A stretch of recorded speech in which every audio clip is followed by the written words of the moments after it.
नमस्कार दोस्तों, स्वागत है आपका अपने इस यूट्यूब चैनल अंकित कोचिंग सेंटर में। और आज की इस वीडियो में हम लोग देखेंगे जो आप लोग का सोशल साइंस का जो एग्जाम होने वाला है झारखंड बोर्ड की तरफ से, जो 25 आपका फेब को है ना, 25 फेब को जो आप लोग का झारखंड बोर्ड में जो आप लोग का जो है क्लास 10 के लिए सोशल साइंस का जो एग्जाम है उसके लिए आपके लिए इंपॉर्टेंट क्वेश्चन लेके आ चुके हैं। और इसी तरह का क्वेश्चन आप लोग को एग्जाम में देखने के लिए मिलेगा, तो वीडियो को पूरा वॉच करें। और यदि वीडियो में नए हैं तो आप ग्रुप के डिस्क्रिप्शन में जाकर के व्हाट्सएप ग्रुप और टेलीग्राम ग्रुप का लिंक है, उसे जाकर जरूर ज्वाइन करें, जिसमें हम सबसे पहले अपडेट यहीं देते हैं, है ना। फिर उसके चलिए अभी वीडियो को स्टार्ट करते हैं। देखिए पहला नंबर क्वेश्चन क्या है। पहला नंबर क्वेश्चन है यंग इटली क्या है ना। यंग इटली क्या है, इसकी स्थापना किसने की। तो देखिए यंग इटली एक गुप्त क्रांतिकारी संगठन है। आप देखिए क्वेश्चन का सार समझने की कोशिश कीजिए, यानी क्वेश्चन करना क्या चाह रहा है, आप अपने आप आंसर बना करके लिख लेंगे। और देखिए क्वेश्चन में आप लोग का आप जब कॉपी आप लोग को जब दिया जाएगा क्वेश्चन के साथ जब आंसर दिया जाएगा, ऊपर में साफ साफ लिखा हुआ रहता है कि विद्यार्थी यथासंभव उत्तर अपने भाषा में दें। तो आप अपना भाषा में दे सकते हैं। आप सिर्फ मेन चीज़ आप मेन की पॉइंट आप पकड़ लीजिए कि कैसे आप लिखिएगा। तो देखिए यहाँ पे क्या है, यंग इटली एक क्या है, गुप्त क्रांतिकारी संगठन है ना। गुप्त क्रांतिकारी क्या है, संगठन है। इसकी स्थापना 1830 ईस्वी में, याद रखिएगा 1830 ईस्वी के दशक में जोसेफ मैथ्यूनी के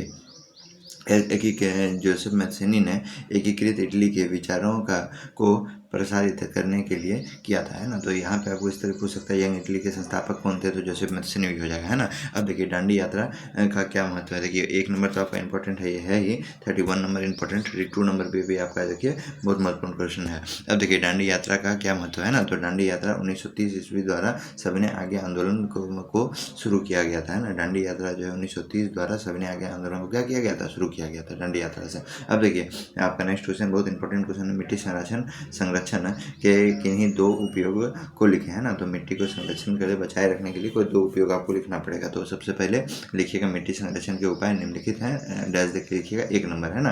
क्या लिखिएगा ढलान कृषि को प्रोत्साहित करें, है ना, पहला चीज़। दूसरा चीज़ क्या लिखा हुआ है कि आपका जो है सघन वृक्षारोपण करना है, हम लोग को वृक्षारोपण बहुत ज़्यादा करना है, जैसे वृक्ष का जड़ जो मिट्टी को पकड़ा हुआ रहेगा। और लिखा हुआ है जिससे वायु का क्या होगा, प्रवाह कम होगा, है ना। अब यहाँ पे लिखा हुआ अतिचारण को नियंत्रित करना है, यानी अतिचरण मतलब ज़्यादा जो है हम जो है मतलब ज़्यादा मैदान में जो है आपका जो गाय है को ज़्यादा चराना नहीं है। उससे चराएंगे तो वो जब घास जब खाएगी तो आपका जो है मिट्टी क्या हो जाएगा, ढीला हो जाएगा, जिससे एक जगह से दूसरी जगह जा सकता है मिट्टी। अब देखिए पानी के इसके बहाव को भी रोकना पड़ना चाहिए। अब देखिए यहाँ पे क्या लिखा हुआ है नेक्स्ट क्वेश्चन की खरीफ फसल किसे कहते हैं ना।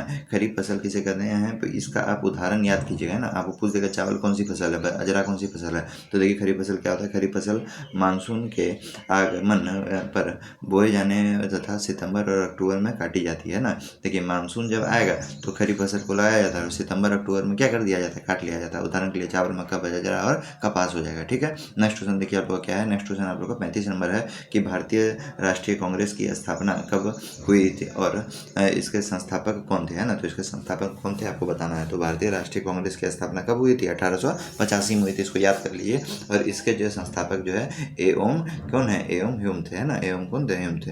अब देखिए ये आपका आंसर हो गया, इसको याद करना है। अब देखिए गठबंधन सरकार किसे कहते हैं, गठबंधन सरकार किसे कहते हैं, ये आप लोग का जो है बहुत इंपॉर्टेंट क्वेश्चन है, गठबंधन सरकार किसे कहते हैं। तो आप लोग देखिए एक से ज़्यादा राजनीतिक पार्टी जब आपस में जब मिल जाता है ना तो उसी को गठबंधन सरकार बोलते हैं ना। यदि देखिए यदि कोई नेता है और जो किसी का पार्टी जो पूर्ण बहुमत से जो है संसद में जब पास नहीं हो पाया तो वो क्या करेगा, दूसरा पार्टी से मिल करके जो है अपना उसको क्या करेगा, बहुमत करेगा और जा करके जो है आगे अपना पार्टी बनाएगा। तो वही बताया है एक से ज़्यादा राजनीतिक पार्टी द्वारा साथ मिलकर बनाई जाए सरकार को हम लोग क्या बोलते हैं, गठबंधन सरकार बोलते हैं। आमतौर पर गठबंधन में शामिल दल राजनीतिक गठजोड़ करते हैं, है ना। अब यहाँ पे और इसे और एक साझा कार्यक्रम स्वीकार करते हैं क्या नहीं। तो यहाँ पे ये आपका आंसर हो जाएगा। और देखिए हमारे देश के विकासात्मक, है ना, लक्ष्य क्या होना चाहिए। तो हमारे देश को विकास करने के लिए क्या लक्ष्य होना चाहिए। तो देखिए यहाँ पे क्या लिखा हुआ, उच्च प्रति व्यक्ति आय होना चाहिए, यानी उच्च प्रति व्यक्ति आय मतलब सबको जो है अब मतलब सबके पास पैसा होना चाहिए, सब कमाना चाहिए। अब देखिए उच्च साक्षरता, सब पढ़ा लिखा होना चाहिए। दर तथा स्वास्थ्य स्तर सबका बढ़िया होना चाहिए, ना। देखिए यदि तीनों का से सबका बढ़िया रहेगा तो पूर्ण जो है हम लोग क्या हो जाएंगे, रोजगार संचार एवं जो है उत्तम संचारात्मक सुविधाएं हम लोग अपने आप क्या हो जाएगी, प्राप्त हो जाएगा, और हम लोग अपने आप विकासशील रास्ते की ओर चलने लगेंगे। देखिए नेक्स्ट क्वेश्चन हम लोग क्या है कि विश्व व्यापार संगठन क्या है। बहुत इंपॉर्टेंट क्वेश्चन दोस्तों। और 38 नंबर, विश्व व्यापार संगठन क्या है और यह कब क्यों स्थापित किया गया था। तो देखिए विश्व व्यापार संगठन एक जो है अंतर्राष्ट्रीय संगठन है। कौन सा संगठन है, मेन चीज देखिए आपका क्या लिखा हुआ, अंतर्राष्ट्रीय संगठन है जो संसद राष्ट्रों के बीच व्यापार संबंधी नियमों को क्या करता है, संचालित करता है। विश्व व्यापार संगठन क्या है, तो अंतर्राष्ट्रीय संगठन है, ये व्यापार संबंधी क्षेत्र को संचालित करता है और इसका स्थापना 1 जनवरी 1995 में की गई थी। देखिए आपको जो ज़्यादा हम अंडरलाइन करें उसको याद रखिए। और इसका मुख्यालय कहाँ है, जेनेवा में, इसका मुख्यालय जेनेवा में। तो ये आपका इंपॉर्टेंट क्वेश्चन है ना। अब देखिए नेक्स्ट क्वेश्चन आप लोग क्या है, यहाँ इस वीडियो में आपको जितना हम क्वेश्चन करवाएंगे वो 2 नंबर वाला मार्क्स का क्वेश्चन रहेगा, है ना। और आने वाला वीडियो अब जो है 3 नंबर वाला जो है क्वेश्चन का हम डाल देंगे, ठीक है।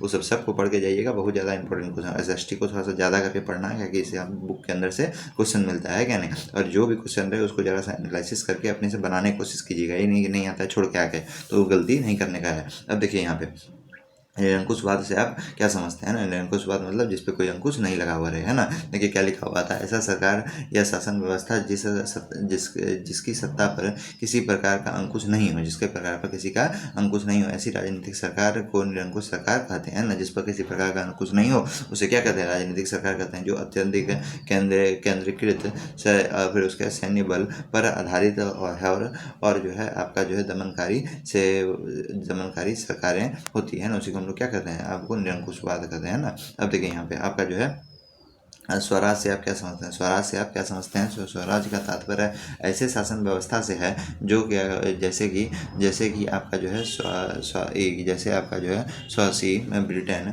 उपनिवेश में स्थापित, है ना। अब देखिए यहाँ पे साधारण भाषा में इसका अर्थ क्या होता है, स्वराज, है ना। इसका अर्थ क्या होता है, स्वराज होता है। अब देखिए मानव के लिए संसाधन क्यों आवश्यक है, 33 नंबर देखिए इंपॉर्टेंट क्वेश्चन है। तो मानव की मूलभूत आवश्यकताएं, जैसे आदमी को क्या चाहिए, रोटी कपड़ा मकान चाहिए। क्या चाहिए, रोटी मतलब भोजन, कपड़ा मतलब वस्त्र, और आवास मतलब घर मकान, है ना। तो आदमी के लिए रोटी कपड़ा मकान क्या होता है, सबसे ज़्यादा जरूरी होता है। तो वही बता रहा है मानव की मूलभूत आवश्यकताओं जैसे भोजन वस्त्र और आवास, इन सब की पूर्ति के लिए संसाधनों की आवश्यकता होती है ना। अब देखिए संसाधन क्या, जो हम लोग को यूज है ना। संसाधन मानव जीवन को आपका जो है सुखद व सरल बनाता है। संसाधन क्या करता है, सुखद और सरल बनाता है आपके जीवन को। आज संसाधन किसी देश की प्रगति की सूचक माने जाते हैं। आज संसाधन जो है देश का क्या होता है, प्रगति का माध्यम माना जाता है। कोई देश प्रगति कैसे कर रहा है, कोई देश प्रगति इसीलिए कर रहा है क्योंकि उसके पास संसाधन बढ़िया है ना। अब देखिए इस प्रकार संसाधनों का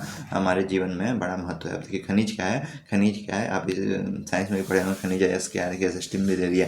खनिज क्या है, तो खनिज प्राकृतिक आपका क्या है, रासायनिक यौगिक है ना।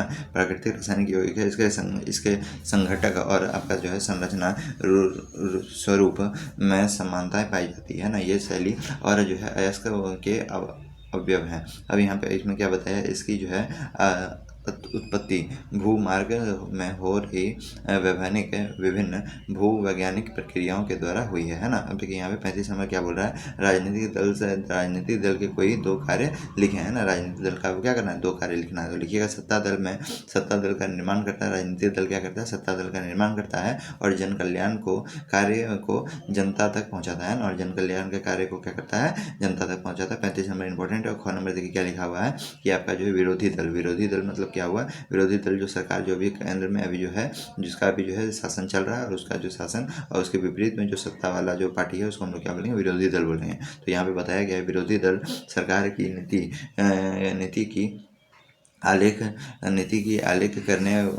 करके उसे सेवा कार्य में लिप्त रहने के लिए मजबूर करता है ना। तो ये आपका क्या हो गया, राजनीतिक दल हो गया। आप देखिए यहाँ पे सामर्थ्य सूची से क्या तात्पर्य है, सामर्थ्य सूची से क्या तात्पर्य है, इसमें कौन कौन से विषय सम्मिलित होते हैं ना। तो कौन कौन सा विषय सम्मिलित होता है आपको बताना है कि आपका देखिए सामर्थ्य सूची ऐसे विषय दे रखे हैं जिनका संबंध दोनों केंद्र और राज्य सरकार से होता है। तो पहला मेन पॉइंट आप क्या देखिए, जिसका केंद्र और राज्य सरकार से दोनों का संबंध हुए, उसको हम लोग कौन सूची बोलेंगे? समवर्ती सूची बोलेंगे। इनका विषय की गिनती कोई 47 के लगभग है ना। इसके विषय में टोटल कितना है? 47 है, जिसमें से मुख्य दीवानी एवं फौजीदार, कानून, विवाह एवं तलाक, उत्तराधिकार, शिक्षा, वन, बिजली एवं श्रम संगठन आदि इस विषय पर आते हैं। तो इसका मेन चीज़ आप जैसे याद कर लीजिएगा, जैसे अब कानून हो गया, विवाह हो गया, तलाक हो गया, फिर उत्तराधिकार हो गया, शिक्षा हो गया, वन हो गया, बिजली हो गया, है ना। ये सब चीज़ का जो है दोनों